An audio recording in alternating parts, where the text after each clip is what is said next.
Gun Rights Radio Network has the best pro-Second Amendment, pro-gun rights podcast available on the net. The podcasts are absolutely free when subscribing using iTunes or Zune Marketplace. Or if you want, you can just listen from the website. Make sure you visit gunrightsradio.com to subscribe.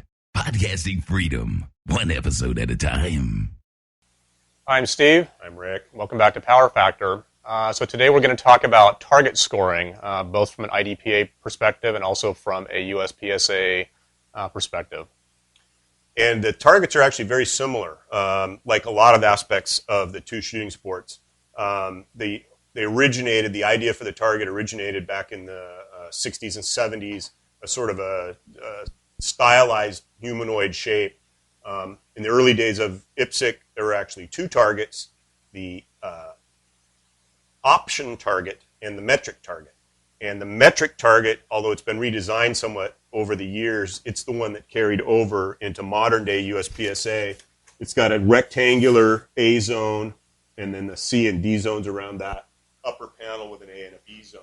The modern IDPA target actually looks a bit like the old option target in that it has a round scoring zone, but you'll notice that the location of the highest scoring zone and the size and shape of the surrounding scoring zones are about the same. The targets are really very similar. The entire upper box is essentially an A zone worth the full number of points, whereas the IPSC target has the A zone box within a larger B zone box. Now, Steve, why don't you explain the point value of the scoring system? Well, real quick, as a point of clarification, actually back in the early days of IPSC, balloons were also used as targets, and there was requirements that you had to actually break the balloon as opposed to cut the balloon to get it scored. There you go. Yeah. And also, I should say that the discussion we're having here is about paper targets. There is also another host of steel targets. There's pepper poppers. In USPSA, there's something called a US popper. It's a small popper. You have steel plates, either 8-inch plates or 6-inch square plates. Do you have that in IDPA? IDPA is not as specific on the steel targets. We do use pepper poppers and 8-inch round plates, but I'm sure we could use the 6-inch square plates. I don't think the rule book specifically addresses this is an approved steel whereas target. It does in USPSA, right? Okay, so in terms of the different scoring areas, center scoring area is A zone, then outside from that you have a C zone, and outside from that you have the D zone, you have a B zone up here. A zone, whether you're shooting major or minor power factor, is always scored 5 points. So before we talked about power factor and what that means, but basically, again, power factor major is 165,000 and above, 165 being your bullet weight times your velocity. Minor power factor is everything basically from 125 to up to 165, and then below 125, you're shooting for no score. So center A zone or A zone, upper or lower A zone is worth 5 points whether you're shooting major or minor. C zone is 4 points if you're shooting major. It's 3 points if you're shooting minor. B zone is scored the same as a C zone. So again, 4 points for major, 3 points for minor. D zone for major is 2 points. For minor, you're shooting 1 point. In USPSA, the targets are deemed to be impenetrable, which means if you have two targets overlapping, you go through the front target, it happens to hit a target behind it, it does not count for score. A lot of times during course of fire setup and things of this nature, they look for basically what's called a shoot-through situation to prevent that from happening. But every once in a while, a competitor will figure out some sort of a bizarre way of shooting a course of fire and doing it. Why is there a separate B zone if it has the same point value as the C zone? I don't know. It is used to break ties. It used to be used to break ties. They used to score the B zone, the number of B zone hits versus the number of C zone hits, and they've since changed that and said that it's purely based, it's 4 points, 3 points, whatever. Okay. And now for tiebreakers, they use something else, and I have to look at the rule book and see what it is. But it used to be back in the early days that if you had a tie score at the end of the match, they would literally start counting the B zone hits versus the C zone hits, and whoever had more Bs and Cs, I think, was considered the winner. They've since changed that. Interesting. Now, what about this edge that's outside the scoring zone? Okay, so they have what's basically called a non-perforated edge here.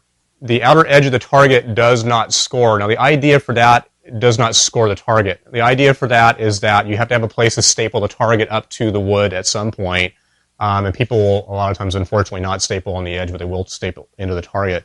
But you're going to have an edge hit every once in a while onto the target. They have what's basically referred to as a non-scoring border, which is the outside edge of the target here. That part of the target actually is considered penetrable. So if a round hits that edge and continues on downrange, it does score what's behind it, unless it's fully within inside the line here and touching the line. The scoring lines get into a bit of an issue here in that if you have a hit here in the C zone that happens to touch or cut or cross the line of the A zone, all it has to do is just touch it, it's considered an A zone scoring hit. The same thing here for between the D and the C or any other area. On the outside edge here, if you have a bullet hit that happens to then touch the D zone, then it's considered a hit on the target. Now, if you want to hold that for half a second here, as ROs, we're all issued something called a scoring overlay. And what the RO will do in a situation like that where the competitor will look at the hit and the target and go, can you please check that for me? Because the RO is called, let's say, a C versus an A, is they'll ask the competitor, what caliber are you shooting? And they'll tell you, I'm shooting .45, the best caliber there is to shoot. So they take the overlay, they find the .45 diameter hole here, they put it over the bullet hole, and they can then look at that and see if the outer edge of the overlay then touches the A zone here, and then we'll score either A zone or C zone depending on how the target was hit. And that's generally because the bullet does not cut a perfect bullet caliber diameter hole.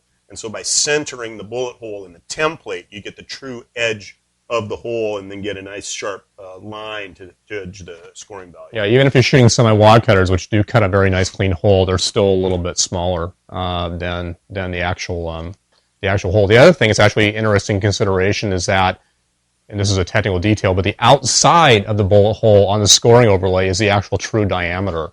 So they realize that when these bullets hit the target, they'll suck the target in as they go through. So what it looks like is actually the diameter of the bullet in the target is actually not the true diameter. The hole, I should say, in the target is not the true diameter of the bullet. So basically that's the reason they have a dot here.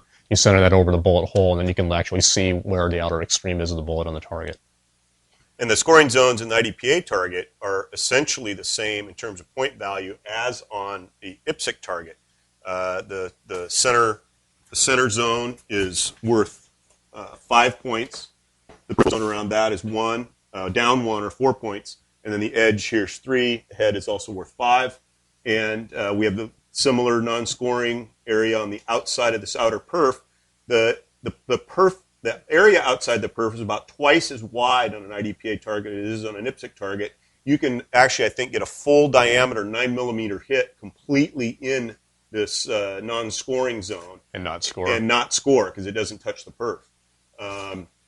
But otherwise, the scoring is the same in terms of point value. And in IDPA, there is no major and minor. Everybody scored the same, but the two never compete against each other. So that's why you get the full point value, whether you're shooting major or minor in IDPA. Which makes it considerably less confusing than IPSC, I will say, is that you have to worry about major, minor, power factor, and what. Exactly. The scores are very obvious. Down 1, down 3 is down 1, down 3, regardless of. Now, in terms of scoring the holes in the target, IPSC has this process where you use the template to find the edge of the hole and see, is it touching, or is it almost touching, is it nearly touching, and then arguing with the shooter about whether it's touching or not. In IDPA, the scoring system essentially is don't get any closer to the target than about 5 feet away, and if it looks like it's hit the higher scoring zone, give them the hit. The idea is to reduce the kind of adversarial relationship between the safety officer and the shooter by just saying, if it looks like it's probably the higher hit, give them the higher hit. And ideally, the way it works is that you never have an argument over scoring. Do you ever have arguments over scoring in IPSC, Steve? Frequently have arguments over scoring. I mean, there's the infamous double. The double. Yeah, yes. Somebody fires probably a single round and tries to claim it's 2 holes in the same target, or 2 holes in the target. Again, the overlays can be used to kind of assist in that, where you'll take the 2 overlays in this case, put the first one over the center of the hole, and then start looking using the other one to kind of move around over it and look for what might be a sign of maybe a second bullet hole. But to be honest, I think Rob Latham's even commented this and that. All the called doubles that he has seen, or I'm saying claimed doubles that he's seen, I don't think any of them have actually ever been actually But true, I honest to would God say, doubles. over the years that I've been shooting, I would say probably 25% are ultimately determined to be doubles. And when they're not actually doubles at all. Well, who knows for Yeah, certain? yeah. You know, I mean, I've seen some that were, I mean, you look at it really hard and it's like, yeah, it looks like actually there is a double there. yeah, yeah. But I've also looked at what are obviously single holes, and they Yeah. also kind of look like a double. Yeah, But the matter generally, the shooter, and I'll claim to being a shooter as well as a match official. If the hole is not round, I will insist that they put a template on it. Because that's essentially the first sign Right. that two bullets pass through the hole is that the Yeah. hole is not round. Most targets are engaged squarely, Square on, right. so the hole will be round. And that's an issue that comes up is where obviously, you know, you're shooting these targets, if it's square on, it's going to be a nice, relatively clean hole, but you'll have targets at times which are shot at angles, so the bullet will come in here and start in the A and end up in the C as it goes through the target. It scores the higher scoring area, but you end up with a trough that's literally shot through the target, and sometimes you'll see a single tear through the target, and the shooter will try to claim that they fired the other round through that groove that's through the target. So you have to go all the way down the trough looking high and low there for evidence of a bullet mark. And again, we can only score what we see. That's, I mean, basically the paradigm always in scoring is that you score what you can see, not what you think might have happened. If there's no evidence of a second bullet hole in that target, it's a miss. Yeah, I remember the rule, the wording of the rule on the elongated bullet holes was changed a few years ago. And for a week, the interpretation seemed to be any hole that was bigger than a single bullet diameter was automatically scored as a double. I mean, I remember a match where a range master said, if the hole is bigger than two bullet diameters, two bullets will fit through there, so you'll get a double. And ultimately that was not the way it was supposed to be interpreted. Yeah, and yet there's no basis in the rule book to back that up at all.